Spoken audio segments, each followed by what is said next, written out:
নমস্কার। আজকে 30শে জানুয়ারি 2025। আজকে আমরা আবারও চলে এসেছি স্বর্গীয় শ্রী সুবল পাল মহাশয় স্টুডিওতে, নতুন বাজার পালপাড়ায়, কৃষ্ণনগর। আজকে একটু সকাল সকাল এসেছি। এই প্রতিমাটি কাকিনাড়ার উদ্দেশ্যে, উত্তর চব্বিশ পরগনার কাকিনাড়ার উদ্দেশ্যে কিন্তু বেরিয়ে গেছে অলরেডি। আমি সকালে গেছিলাম, যার কারণে কাছ থেকে এই প্রতিমাটিকে আপনাদের সঙ্গে শেয়ার করছি। নিখুঁত কাজের এই প্রতিমা, একদম ছিমছাম একটি সুন্দর প্রতিমা।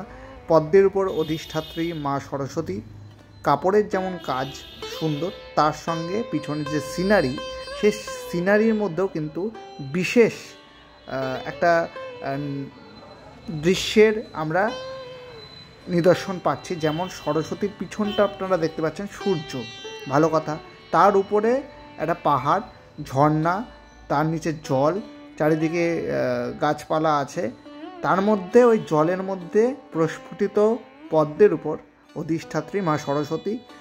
আমি আবারও সিনারিটা খুব কাছ থেকে আপনাদের দেখাচ্ছি, কারণ আমার খুবই ভালো লেগেছে এই প্রতিমাটি।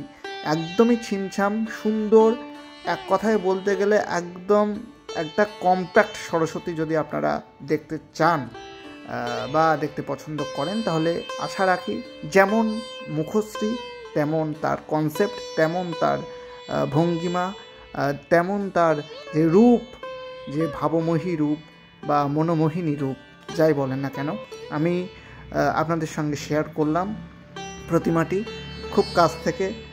মুখশ্রী তো অবশ্যই রাজীব মামার হাতে গড়া মুখশ্রী, এক কথায় অনবদ্য, যেন সাক্ষাৎ স্বর্গীয় সুবল পাল মহাশয় আমাদের সাথে আছেন, এবং তার যে কাজগুলোই কিন্তু ধারাবাহিকভাবে তার পুত্র রাজীব পাল বহন করে চলেছে। এবং কৃষ্ণনগরে থাকা দরুন আমরা গর্বিত যে আমরা এরকম একটা শহরে জন্মগ্রহণ করেছি।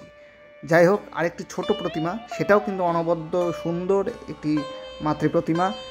সরস্বতীর যে প্রতিমার সঙ্গে হাস, তার সঙ্গে যে ভঙ্গিমায় একটা সুন্দর প্রতিমা, কাপড় পরানো, এরকম ঠাকুর কিন্তু আমার খুব ভালো লাগে, যে গোলমুখের এরকম ছোট ছোট যে বাড়ির প্রতিমাগুলো হয়।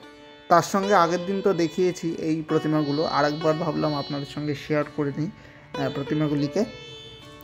খুব সুন্দর প্রতিমা আপনাদের সঙ্গে শেয়ার করছি। আর এই প্রতিমাটি তো কৃষ্ণনগরেই লোকালে হচ্ছে, আমি আজকে বলে দিচ্ছি, পোস্ট অফিস মোড়ের কাছে এই প্রতিমাটি হচ্ছে। এটি হয়তো বাইরের প্রতিমা, কিন্তু সেই ট্র্যাডিশন ধরে রেখেছে। যাই হোক, ভিডিওটি কেমন লাগলো জানাবেন, শুভেচ্ছা নেবেন।